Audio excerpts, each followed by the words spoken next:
I was 14 in May 1977 when the Jam released In the City. For most people, living in Britain at that time was shit. The country was divided. The royalist parts of the nation put up bunting and had street parties to celebrate the Queen's Silver Jubilee. Meanwhile, the Sex Pistols took a boat down the Thames and started singing about a fascist regime and she isn't no human being.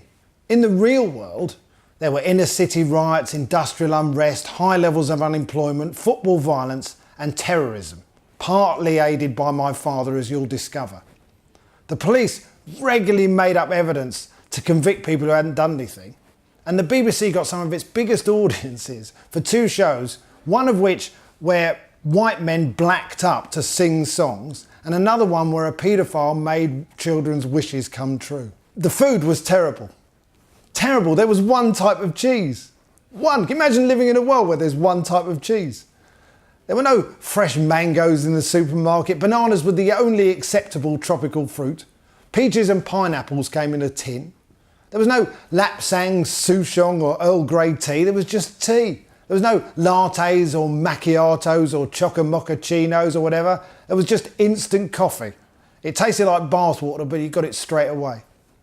And the world was a dangerous place. Health and safety had not been thought of as a joint enterprise up to that point. You never saw a high visibility jacket.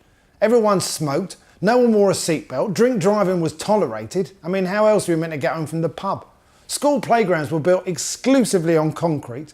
If you fell off the swings, banged your head and got brain damage, it was seen as natural selection. And into this world came the Jam. And suddenly, for teenagers, everything changed. Suddenly we had a voice and a sense of purpose and a direction. And me and my mates, for the next 5 years, we were obsessed. We bought everything the Jam made. We followed them all over the country. And this is a book about that time, about growing up in Britain in the late 70s.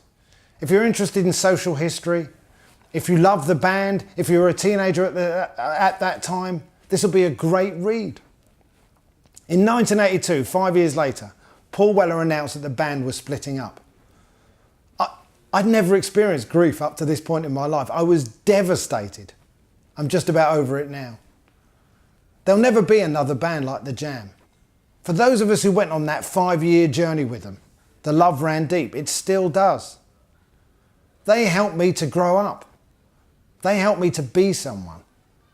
This book is in part a thank you to them. If you'd like to see this book written, please go to the Unbound website and pledge.